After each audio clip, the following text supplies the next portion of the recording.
Allahu Allahu Allahu Allah Allahu Allahu Allahu Allah Allahu Allahu Allahu Assalamualaikum warahmatullahi wabarakatuh.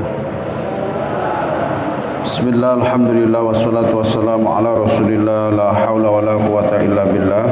Subhanaka la ilma lana illa ma 'allamtana innaka antal alimul hakim.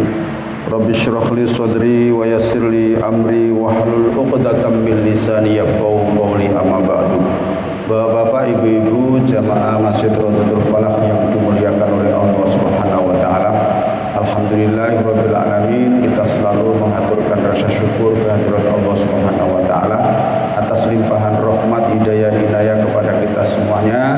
Nikmat berupa kesehatan jasmani rohani, nikmat berupa iman Islam, istiqomah melakukan kebaikan dan amal salih. Mudah-mudahan semua amal ibadah yang kita lakukan diterima oleh Allah Subhanahu wa taala. Bapak Ibu yang dirahmati oleh Allah, kita akan melanjutkan kajian kita masih surat Ali Imran. Sekarang masuk pembahasan kajian ayat 118, mulai dari ayat 118. Kita awali dengan bacaan suratul Fatihah. Mudah-mudahan kajian ini bisa menjadi tambahan ilmu yang bermanfaat, bisa menjadi menambah tebalnya iman dan ketakwaan kita kepada Allah Subhanahu wa taala. Ala hadini as-salihah al-Fatihah. A'udzu billahi minasyaitonir rajim. Bismillahirrahmanirrahim. Alhamdulillahirabbil alamin. Arrahmanir rahim. Maliki yaumiddin. Iyyaka na'budu wa iyyaka nasta'in. Ihdinas siratal mustaqim. Siratal ladzina an'amta 'alaihim ghairil maghdubi 'alaihim waladdallin. Amin. Bismillahirrahmanirrahim. Ya ayyuhalladzina, wahai orang-orang yang beriman, wahai orang-orang yang, ya ayyuhalladzina, wahai orang-orang yang amanu, mereka beriman. Ya kita ini, la tattakhidu, janganlah kau mengambil, janganlah kau jadikan bitonatan, apa itu, teman akrab, teman kepercayaan, min dunikum, dari selain kalian orang-orang yang beriman, la ya'lunakum, tidak ada henti-hentinya mereka itu kepada kalian, khobalan, yaitu ingin menyengsarakan kalian, ya, ingin menyengsarakan kalian. Waddu, mereka ingin, ma'anitum, membahayakan kalian, ma'anitum, menghancurkan kalian, bisa. Qad, sungguh, badati, telah nyata, al-baghdau, kebencian, min afwahihim, dari mulut-mulut mereka, wa ma tukhfi, dan apa yang disembunyikan, suduruhum, dalam dada atau hati mereka, akbaru, lebih besar. Qad bayyana, sungguh kami telah menjelaskan, kata Allah, lakum, kepada kamu sekalian, wahai orang-orang yang beriman, al ayati, ayat-ayat, in kuntum, jika kalian adalah takilun, kalian mau berfikir. Kalau kita terjemahkan bebas, wahai orang-orang yang beriman, jangan kau mengambil, jangan kau jadikan teman akrab kamu sekalian. Bitonatan ini teman akrab, tapi arti aslinya, arti kata bitonah itu kain yang menutupi perut kuda. Biasanya kuda lah dilapisi kain ini, Pak, gegere itu. Nah itu bitonah itu. Ya, lah itu namanya bitonah. Nah, di sini jangan kau menjadikan teman akrab. Kok dibahasakan dengan kain yang menempel pada punggung perut kuda? Artinya ojo awakmu ndadekno teman akrab teman kepercayaan kamu kepada orang-orang non-muslim. Maksudnya begitu. Seperti akrabnya kain yang menutupi punggung kuda itu. Kemana kuda itu berlari, kain itu menempel di situ. Nah, gitu loh, Pak. Ya, nggak pernah lepas itu. Kain itu terus ikut riwa-riwi kuda itu kemana. Lah jangan kamu jadikan orang-orang non-muslim itu menjadi teman akrabmu, menjadi teman kepercayaanmu. Ini satu warning kepada kita semua. Layak lunakum khobala. Kenapa? Karena mereka itu tidak henti-hentinya ingin membahayakan kalian, ingin mencelakakan kalian. Ini waddu ma'anitum, dan mereka ingin menghancurkan kalian. Ya, ingin menghancurkan kalian. Qad badatil baghdha'u min afwaihim, sungguh telah nyata kebencian dari mulut-mulut mereka itu. Itu yang mereka ucapkan. Wa ma tukhfi suduruhum akbar. Artinya apa? Kebencian yang disimpan dalam dada mereka itu lebih besar. Yang tidak diucapkan maksudnya. Jadi mereka itu menyimpan kebencian kepada orang muslim di dalam dada mereka. Qad bayyana lakumul ayati in kuntum ta'qilun. Sungguh telah kami jelaskan ayat-ayat kepada kamu sekalian jika kamu sekalian mau berpikir. Nah, begitu. Ayat ini diturunkan terkait dengan orang-orang mukmin yang ada di Madinah, di mana mereka itu bertetangga dengan orang Yahudi, orang Nasrani, begitu, okay? Ya, bertetangga dengan orang Yahudi dan Nasrani, dan mereka itu runtang-runtung dengan orang Yahudi dan Nasrani itu. Ya, padahal orang Yahudi dan Nasrani itu menyimpan maksud-maksud jelek, menyimpan maksud-maksud buruk, jahat kepada orang yang beriman. Jangan kau jadikan teman kepercayaanmu, jangan kau jadikan teman akrabmu. Karena mereka itu akan mencelakakan kamu, akan menghancurkan kamu. Ya, lesan-lesan mereka telah mengumbar kebencian dengan kamu. Nah, kemudian ayat berikutnya itu ha antum. Demikian mereka itu, ulai, demikian itulah kalian, itu ya. Ha antum, itulah kalian. Ulai, mereka itu, ya, sikap mereka orang-orang Yahudi itu. Tuhibbunahum, kalian menyukai mereka, wahai orang-orang yang beriman. Mereka itu, kalian orang yang mukmin, menyukai mereka dalam persahabatan tadi loh. Wala yuhibbunakum, tetapi mereka tidak menyukai kalian, menyimpan maksud-maksud buruk, menyimpan maksud-maksud jahat.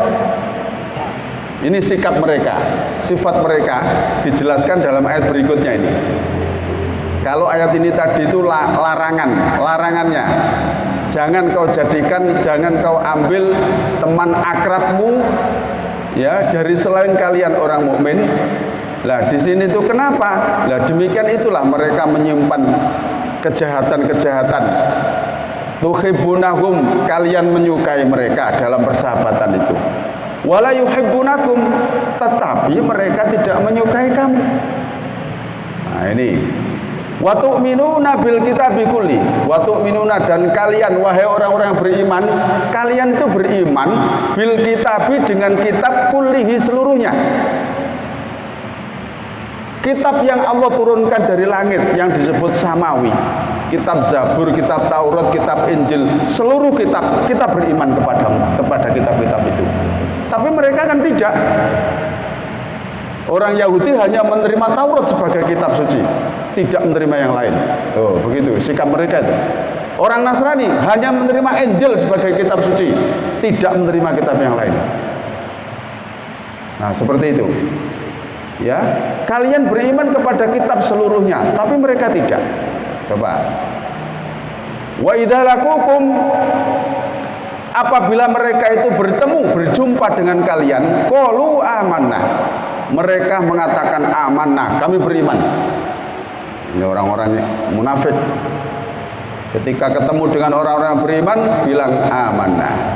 Wa idza khalau, dan apabila mereka itu kembali, ya, kembali menyendiri kepada kelompok mereka, addu, mereka menggigit alaikum atas kamu sekalian al-anamila, ujung-ujung jari mereka, minal ghaidhi, karena kebencian.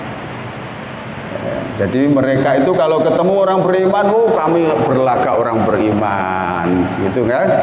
Tapi ketika itu kembali kepada temannya atau menyendiri, mereka menggigit ujung-ujung jari mereka, tanda suatu kebencian. Melihat persatuan orang yang beriman, melihat kemakmuran agama yang dibawa oleh Nabi Muhammad, mereka benci. Ya. Nah, oleh karena itu, karena mereka itu benci, kul, katakan Muhammad, mutu, matilah kamu, bighaidikum, dengan kebencian kalian. Jadi ini sikapnya orang-orang Yahudi Nasrani kepada kita, Pak. Mereka itu kalau melihat kita itu rukun, damai, kompak, hati mereka sakit. Mereka itu benci kalau melihat begitu. Tapi kalau mereka itu melihat kita bertengkar, kita itu berpecah belah, mereka itu senang. Nah gitu ya, mereka senang. Innallaha, sesungguhnya Allah alimun, maha mengetahui bidatis sudur, segala isi hati. Allah tahu kok, maha tahu segala isi yang disimpan oleh orang-orang Yahudi Nasrani itu akan kebencian. Terus ini lagi, terus lagi sikap mereka kepada kita ini, dua ayat ini. Intam saskum, jika kalian mendapatkan hasanatun, kebaikan, kemenangan, keberuntungan. Nek wong-wong Islam itu oleh kemenangan, keberuntungan, persatuan, kemakmuran, tasukhum, menyusahkan mereka. Dia susah, dia nggak suka kalau orang Islam itu mendapat kemakmuran, keberuntungan. Ini sikap mereka. Wa in tusibakum, dan jika menimpa kepada kalian wahai orang-orang beriman, sayyi'atun, keburukan, kecelakaan, ya, kebangkrutan, yafrahu, mereka bergembira, biha, dengan penderitaan yang dialami oleh orang-orang yang beriman. Wa in tasbiru, dan jika kalian mau bersabar, wa tattaqu, dan kalian tetap bertakwa, dengan sikap orang-orang Yahudi Nasrani itu kalian tetap bersabar menjalankan agama yang benar, wa tattaqu, dan tetap kalian menjaga ketakwaan ini, la yadurrukum, maka tidak membahayakan kepada kalian, kaiduhum, tipu daya mereka, syai'an, sedikit pun. Innallaha, sesungguhnya Allah, bima, dengan apa tattaqu, dan jika kalian tetap bersabar, teguh, tidak goyah terhadap sikap orang-orang Yahudi yang benci kepada kita, benci ketika kita mendapat kenikmatan dan kemakmuran, kita tetap bertakwa, la yadurrukum kaiduhum syai'a, maka sedikit pun tidak akan membahayakan kalian tipu daya mereka, asal kita tetap dalam keadaan keimanan, ketakwaan, dan persatuan. Innallaha, sesungguhnya Allah, bima, dengan apa yang ya'maluna, yang mereka kerjakan, muhitun, maha meliputi atau maha meneliti atau maha mengetahui. Jadi inilah 3 ayat yang menjelaskan tentang satu, larangan kita menjadikan teman akrab, teman kepercayaan terhadap orang yang di luar agama kita. Manakala, dan ini ada catatan, Pak, ada catatan. Manakala orang di luar agama kita atau kita sebut non muslim itu, manakala sudah tampak sifat-sifat jeleknya kepada kita. sifat-sifat jeleknya kepada kita. Satu, menghina agama kita, misalnya mencemooh agama kita, mencelah perilaku kita orang-orang Islam dan lain sebagainya. Jadi yang dikeluarkan dari mulut-mulut mereka itu suatu kebencian. Ya. Kalau memang seperti itu, maka kita tidak boleh menjalin hubungan akrab kepada mereka. Sekedar berteman silakan. Tapi sampai teman akrab, runcang-runcung ngalor ngidul, sampai diumpamakan seperti kain yang menempel di punggung kuda tadi, jangan. Waspadalah dengan sifat-sifat mereka yang sudah dijelaskan oleh Allah di dalam ayat ini.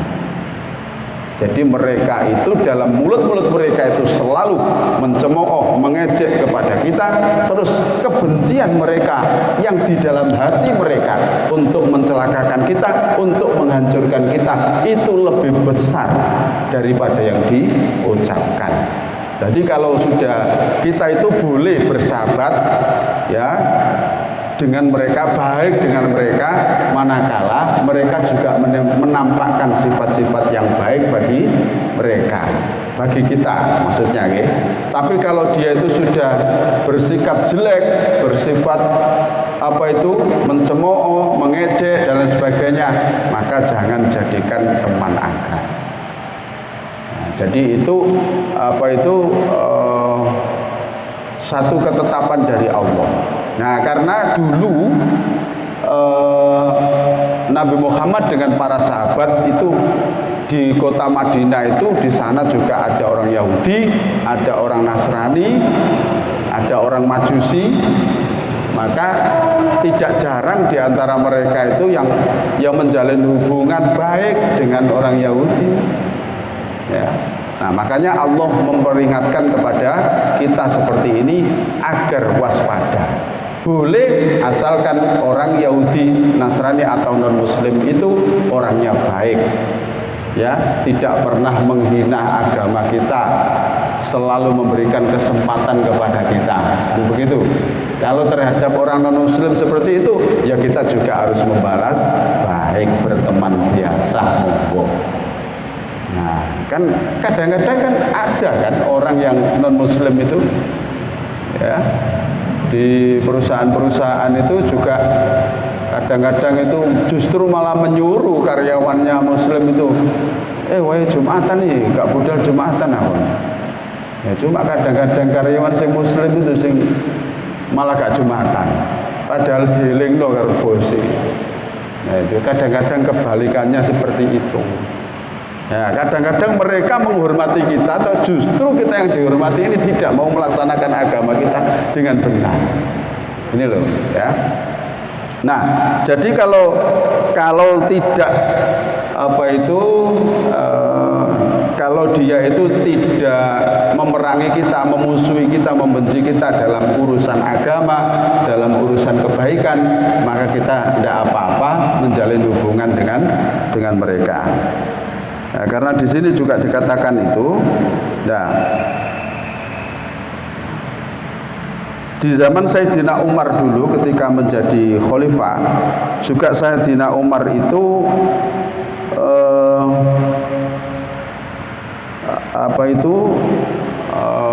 bersahabat dengan orang non-Muslim. Dalam hal ini adalah orang Nasrani. Kalau di Indonesia itu orang Kristen, ya.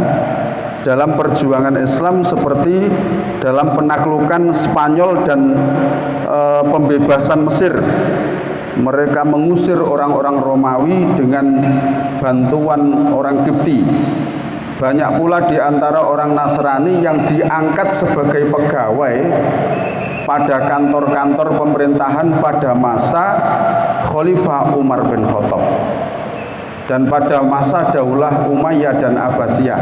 Bahkan ada di antara mereka orang Nasrani yang diangkat menjadi duta mewakili pemerintah Islam. zaman Sayyidina Umar menjadi khalifah, dan juga daulah Bani Umayyah dan Bani Abbasiyah, mereka juga mengangkat pegawai-pegawai pemerintahan itu dari orang-orang Nasrani, tapi orang Nasrani yang tidak memusuhi agama kita. Nah, itu berarti sama dengan kita di Indonesia ini. Ya, sama dengan kita di Indonesia ini. Saya yakin orang searif Sayyidina Umar tidak mungkin beliau itu ngawur untuk mengangkat pegawai dari non muslim yaitu orang Nasrani, tidak mungkin, pasti sudah teruji. Ya, dan memang kan ada dua orang kafir yang kita ini satu disuruh waspada, yang kedua disuruh berbuat baik. Kita selalu disuruh waspada terhadap orang kafir harbi. Kafir harbi itu orang kafir yang jelas-jelas memusuhi Islam. Jadi kita ini harus waspada.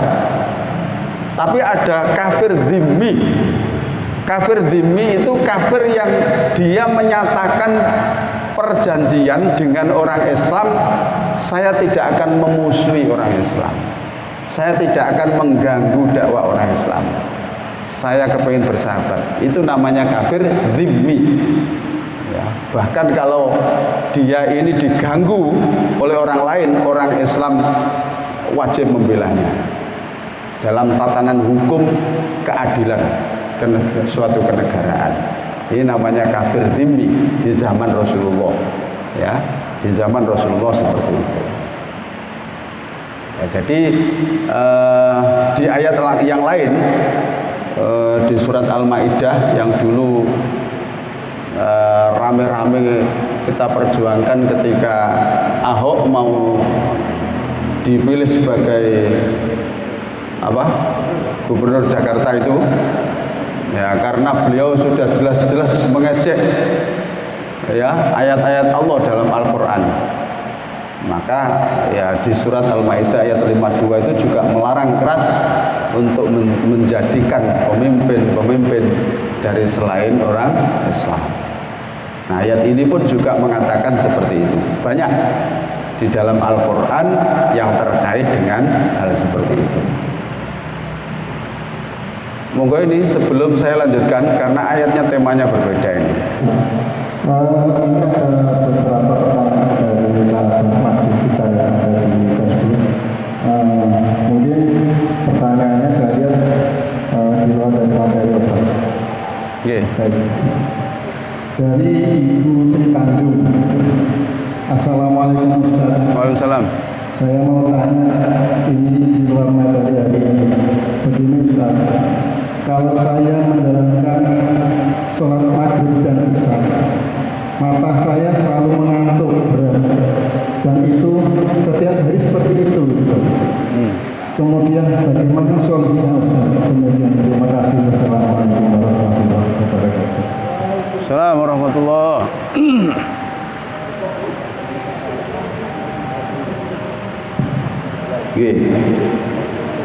Ini ketika sholat maghrib dan isya itu mesti ngantuk gitu ya. Ini kan kayaknya nggak normal ya.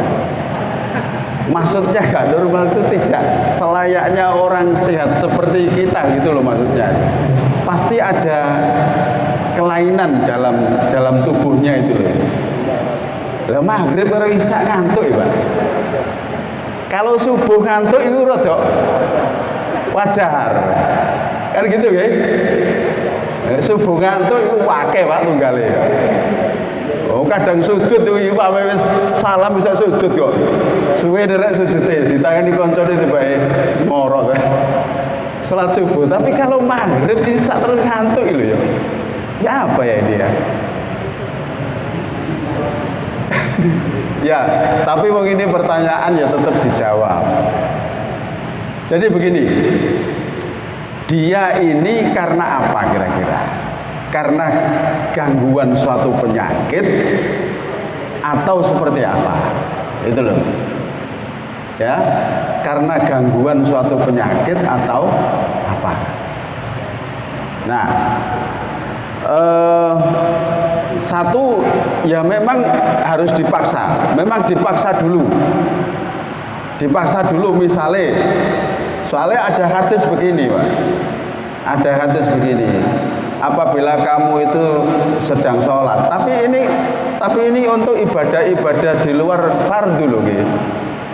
Jadi kalau kamu itu misalnya itu beribadah kepada Allah, berzikir kepada Allah, terus kamu itu sudah mengantuk, maka tidurlah. Ada hadisnya itu. Karena kalau kamu lanjutkan bisa jadi salah ucap, ya, salah ucap maka malah mencelah kepada Allah. Maka disuruh tidur. Tapi ini ibadah-ibadah di luar wajib, Pak. Loh ini wajib ya, Pak. Mosok nak awakmu sholat maghrib ngantuk tidur, maksudku ya gak bener. Salah juga ini. Ya, jadi ya dipaksa. Terus ya tentunya begini Bu. Selalu mohon kekuatan kepada Allah agar diberi kekuatan untuk menjalankan sholat maghrib dan isya.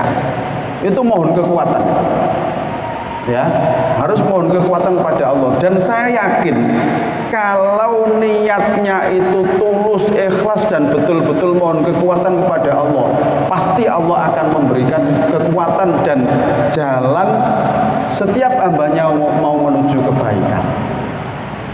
Apalagi ini sholat wajib. Jadi ikhtiarnya adalah berusaha dengan keras dan mohon kekuatan dari Allah. Itu ya, mohon kekuatan dari Allah. Jadi solusinya ya cuma itu. Nggak bisa ini. Karena udzur apa wong sholat itu, wong bepergian aja masih harus sholat kok. Wong Rasulullah dalam kondisi perang itu sampai membagi menjadi 2 bagian kok.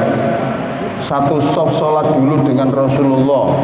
Ketika sudah dapat 2 rakaat, ya Rasulullah tetap di situ 2 rakaat ini. Kemudian dia ini mundur, ganti soft yang berikutnya maju sholat dengan Rasulullah. Sampai seperti itu kok. Loh, ini cuma alasan ngantuk. Jadi maksudnya tetap tidak bisa diberi rukhsah, ya, tetap wajib sholat. Ya caranya itu tadi, berusaha dengan kuat dan mohon kekuatan dari Allah supaya dihindarkan dari rasa ngantuk ini, karena demi untuk menjalankan kewajiban dari Allah. Saya yakin Allah pasti berikan kekuatan kepada kita. Itu barangkali ya. Terus ada lagi Pak. Bismillahirrahmanirrahim. Assalamualaikum warahmatullahi wabarakatuh. Waalaikumsalam warahmatullahi wabarakatuh. Surat Al-Imran ayat 116 bahwa semua amalan-amalan orang kafir tidak diterima oleh Allah Subhanahu wa taala. Bahkan mereka dimasukkan ke dalam neraka dan mereka kekal di dalamnya. Pertanyaan saya, bagaimana apabila seorang muslim mengucapkan selamat hari Natal dan tahun baru? Assalamualaikum warahmatullahi wabarakatuh. Waalaikumsalam warahmatullahi wabarakatuh. Pertanyaan ini selalu muncul ketika di momen-momen seperti ini. Ya, pertama hari Natal ya. Bagaimana hukumnya mengucapkan selamat hari Natal? Mari kita ajarkan masyarakat kita ini dewasa dan faham dengan perbedaan. Saya kira garis dari Rasul itu sudah jelas. Lakum dinukum waliyadin. Agamamu ya agamamu, urusan agamamu. Agamaku ya aku yang ngurus. Kamu tidak boleh ngurus agamaku, aku juga tidak boleh ngurus agama kamu. Gitu loh. Wong Islam bangun masjid, ya wong Islam dhewe. Kamu gak usah bantu. Awak membangun gereja, ya wis bangunan sak kaum dhewe. Aku ya gak bakal ngrewangi. Dan saya kira itu perbedaan itu sudah jelas paham. Mereka dulu sudah menyadari kok. Akan urusan agama itu sendiri-sendiri itu mereka sudah menyadari. Ya. Ketika kita berhari raya Idul Fitri, kita juga tidak menuntut mereka untuk mengucapkan selamat hari raya Idul Fitri kok. Sama dengan ketika mereka Natal, mereka juga tidak akan menuntut kita mengucapkan selamat hari Natal. Sama. Karena urusannya sendiri-sendiri. Lakum dinukum waliyadin. Lah terus kenapa sih kita itu kok memaksakan, kok sawangane nek gak ngucapno selamat hari Natal kok kayaknya gak toleransi beragama, kok kayak begitu sih? Itu loh yang harus kita tegaskan itu, Pak.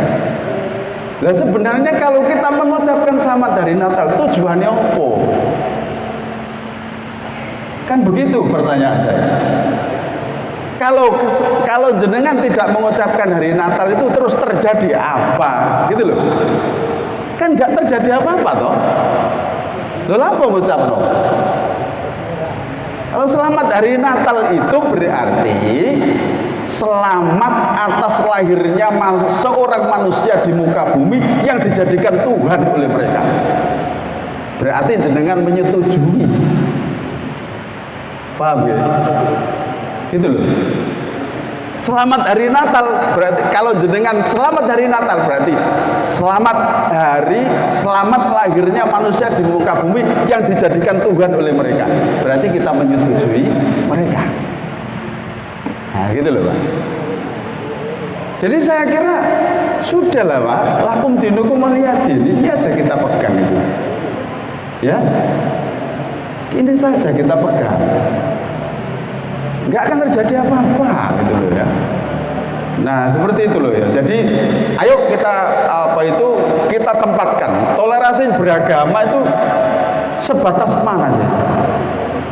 Ya. Terus mana yang dinamakan tidak toleransi beragama?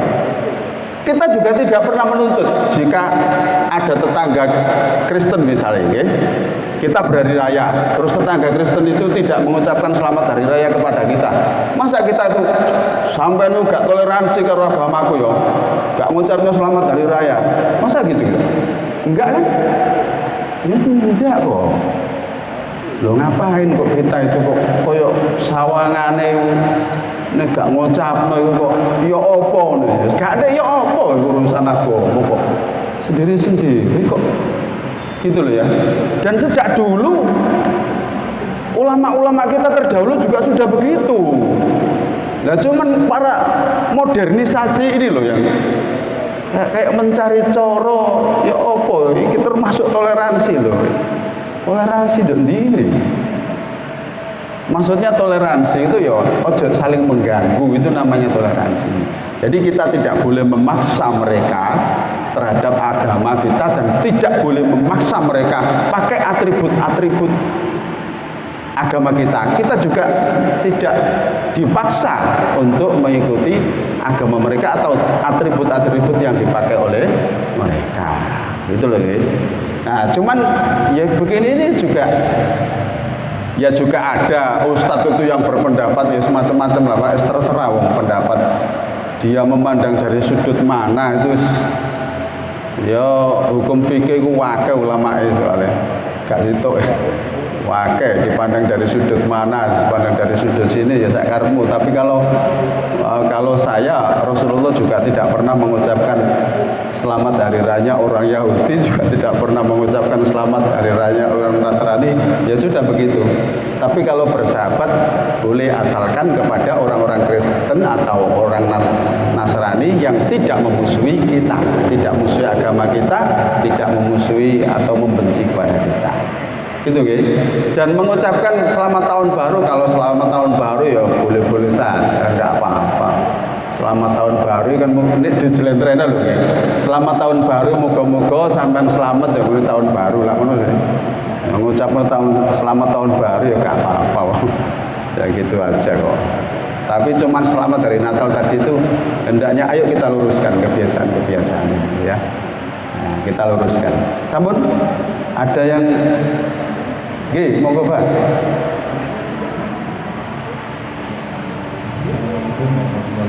Waalaikumsalam warahmatullahi wabarakatuh. Itu mengganggu kita orang Islam. Nggih.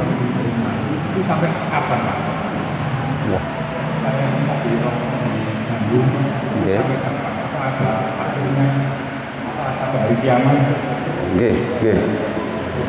Baik, terima kasih. Sampai kapan orang Yahudi Nasrani mengganggu kita? Sampai hari kiamat. Surat Al-Baqarah ayat 120, walan tardo angkal yahudu walan nasoro hatta tattabi'a millatahum, dan sekali-kali tidak akan rela kepadamu Muhammad dan kepada para pengikutmu orang Yahudi dan Nasrani sampai kamu dan para pengikutmu mengikuti agama mereka. Jadi sampai hari kiamat Pak, terus itu tidak akan rela. Nah, makanya kita harus waspada ya. Kita harus waspada. Oke. Terus wonten malih. Jadi kalau tahun baru Pak sekedar kita berkumpul mungkin ya, tapi tetap menjaga protokol kesehatan mungkin ya, terserahlah dikemas. Yang penting protokol kesehatan ya tetap terjaga, dan di situ mungkin sekedar untuk makan bersama apa seperti apa, bakar apa, ya semoga lah itu acara mubah-mubah saja ya, mubah-mubah saja ya, dilakoni oleh gak dilakoni ya gak apa-apa, maksudnya seperti itu, tidak ada kaitannya dengan apa itu agama kalau tahun barunya ini. Yang jelas begini Pak, yang jelas untuk memperingati tahun baru atau mengadakan ritual menyambut tahun baru itu tidak ada. Tidak ada Pak, tidak ada satu hadis pun, tidak ada satu ayat pun yang menyuruh atau menganjurkan kita disuruh memperingati tahun baru, itu tidak ada. Yang ada adalah hadis Rasul yang mengatakan bahwa khairun nasi man tola umruhu wa hasuna amaluhu. Sebaik-baik manusia adalah orang yang diberi panjang umur wa hasuna amaluhu, dan semakin baik amal perbuatannya. Wa syarrun nasi, dan sejelek-jelek manusia adalah man tola umruhu, orang yang diberi panjang umur wa su'a amaluhu, tapi amal perbuatannya tambah jelek. Naudzubillah min dzalik. Yang ada hanya itu Pak. Ya, yang ada hanya itu. Jadi untuk menyuruh memperingati itu tidak boleh, tidak ada maksudnya, tidak ada. Tapi yang ada hanya renungan. Api-api wong itu dikei panjang umur tapi bertambah baik, bertambah baik, bertambah baik. Sejelek-jelek manusia orang yang diberi panjang umur tapi bertambah jelek amal perbuatannya. Nah, mudah-mudahan kita orang-orang yang dipilih oleh Allah untuk masih pantas hidup di tahun 2021, dipilih oleh Allah masih pantas menjadi hambanya yang hidup di tahun 2021 dengan mengadakan peningkatan amal ibadah kepada Allah Subhanahu wa ta'ala. Begitu. Wonten malih yang terkait dengan ini mungkin? Oke.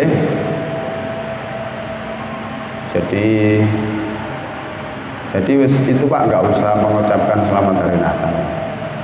Gak lapo-lapo Pak. Gak dituntut sampean. Gak ngucapno lho, gak dituntut. Lapo memaksakan diri. Nggih Pak, monggo Pak. Nggih. Monggo. Dalam. Dan seperti?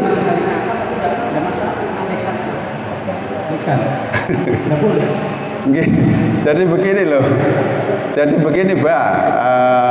Ya walaupun mengucapkan tapi nggak dimasukkan hati. mereka itu sudah menafsirkan, mereka itu sudah mengambil kesimpulan, oh berarti Bapak itu juga setuju dengan saya gitu. Itu yang bahaya di situ. Jadi lebih baik tidak usah mengucapkan. Itu aja Pak, untuk hati-hati. Itu masih ada satu ini yang menjadi kendala pertanyaan, bagaimana seperti presiden, kemudian menteri atau pejabat-pejabat yang diundang. Itu saya tidak pernah mendengarkan gitu ya, mengucapkan selamat Natal. Nah, terima kasih. Waalaikumsalam. Lah itu tadi loh Pak, soal fikih ini itu pendapatnya wakil. Jadi semacam-macam. Tapi ada memang pendapat yang begini. Tapi kalau dia itu menjadi seorang pejabat atau menjadi seorang kepala negara yang di situ sudah ada aturan atau undang-undangnya, ya dia tetap mengucapkan tapi atas nama negara, bukan pribadi. Jadi misalnya saya atas nama kepala negara, Presiden Republik Indonesia mengucapkan, nah itu jadi atas nama, karena dia mengucapkan begitu karena tuntutan jabatan, kena aturan. Nah itu ulama ada yang memperbolehkan begitu. Seperti para pejabat tadi loh Pak, ya karena di situ juga dia pemegang kekuasaan juga di situ, maka itu para ulama berpendapat memperbolehkan. Kalau ada kaitannya loh ya, ada kaitannya dengan tugas, dengan aturan itu ditoleransi asalkan akidahnya tetap akidah Islam. Tapi kalau tidak ada kaitannya Pak, kaya awak dhewe wong biasa sih, apa ngucap ngono barang. Kan begitu aja. Enggak ada tuntutan yang terkait dengan jabatan, terkait dengan tugas. Nah, itu ulama memperbolehkan. Gitu Pak. Libur dulu. Kita ingin menikmati suasana, bukan memperingati Pak. Ikut menikmati suasana tahun baru, sama-sama merenungkan apa yang sudah kita perbuat di tahun 2020 dan bagaimana sikap yang kita ambil di tahun 2021. Harus jadikan pelajaran, tambahnya tahun berarti semakin berkurangnya jatah usia kita. Itu loh Pak. Bertambahnya tahun berarti semakin bertambahnya usia kita. Semakin bertambah usia kita berarti semakin kita dekat dengan ajal kita. Maka sudah seharusnya kita mengadakan muhasabah, introspeksi. Kita ambil pelajaran yang berharga, apa saja yang di tahun 2020 yang kurang baik, ayo kita perbaiki di tahun 2021. Semoga kita bisa bertemu kembali ya, dalam aktivitas dakwah dan amal soleh ini. Kita akhiri dengan doa khusus majelis. Subhanakallahumma wa bihamdika asyhadu an la ilaha illa anta astaghfiruka wa atubu ilaik. Alhamdulillahirabbil alamin. Assalamualaikum warahmatullahi wabarakatuh.